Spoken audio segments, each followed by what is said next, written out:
Jimmy Elvis Vyizigiro umenyesha makuru akaba n'umutohoje wa kahise ku Burundi yaryamiye ukuboko kw'abagabo ahitanywe n'ingwara.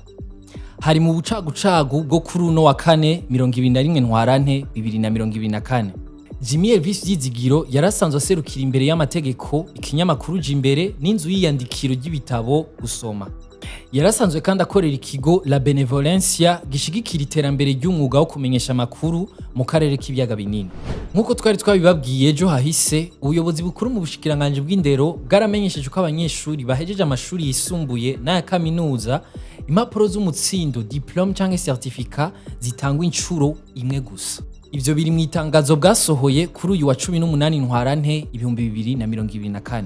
Mbega Reta yoba idashoboye gushingura impapuro z'umutsindo zacu? Niyo nkuru nyamukuru tuyaga kuno musi. Mwiriwe ni Davi, nizere ko meze neza mwese. Mu itangazo ryasohotse kuri uyu wa 18 ntwarante 2024, Paul Hakizimana arongoye ibiro bikuru mu bushikiranganje bw'indero yagize ati: naho vyoshika izo mpapuro zikononekara canke zigatakara, nta rundi rupapuro rusubirira diplome duplicata ruzotangwa. Agasaba abantu bafise izo mpapuro kuzibika neza kubera akamaro zifise.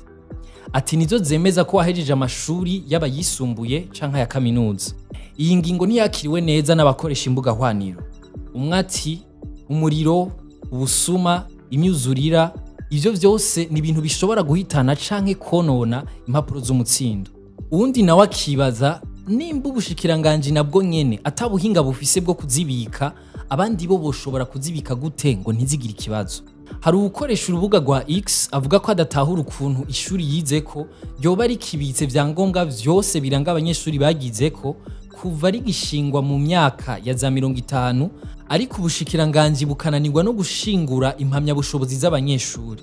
Ashia niyo nizigiye yanonoseye ibijanye n'uburongozi bubereye, ashigikira umutujanye no gushira izo mpapuro z'umutsindo ku buhinga ngurukana bumenyi, kuko ngo ari vyo vyonyene bishobora kurinda ko izo mpapuro z'umutsindo ziganwa.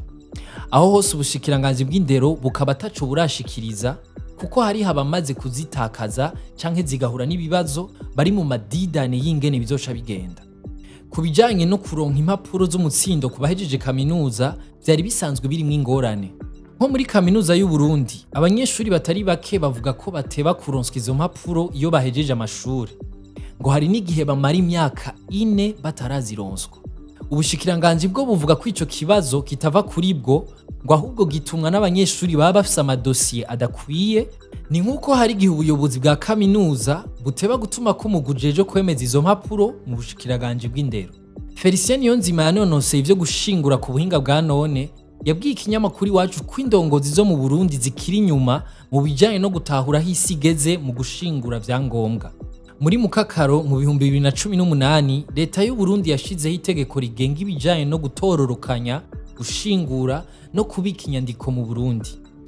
Twomenya ko ubu hari amashirahamwe atari make yatanguje igikorwa cyo gushingura inyandiko z'amashirahamwe n'ibigo bibikeneye maze bagaheza bakarihisha ubwo bufasha. Ikindi twomenya nuko mu bijanye n'igisata c'amategeko n'ubutungane hari ikigo Centre d'études et de documentation juridique CEDJ kijeje gushingura amategeko yose atogwa hamwe n'imanza zicibwa mu Burundi. Dutandukire inkuru ngufi nazo. Mu Kayanza kuva mu ntango z'uyu mwaka wa 2024 hari abagabo bashika 12 bamaze gukoresha uburyo bwo kugabanya imvyaro biciye mu kwifungisha burundu vasectomie. Nkuko muganga Bizimana Eric akora ku bitaro vyo mu gisagara ca Kayanza bibwira ikinyamakuru imbere, ngo mu mwaka wose w'2023 abagabo 200 nibo bakoresheje ubwo buhinga. Ikindi avuga nuko ubwo buryo atangaruka mbi butera ubukoresheje. Inama nkenguzo amateka yo mu Bwongereza yasavye Leta kubanza kwerekana ko abimukira bazoba bakingiwe bihagije niyo barungikwa mu gihugu c'u Rwanda. Twomenya ko Ubwongereza bwateye umukono ku masezerano abuhuza na Leta y'u Rwanda kuva mu 2022.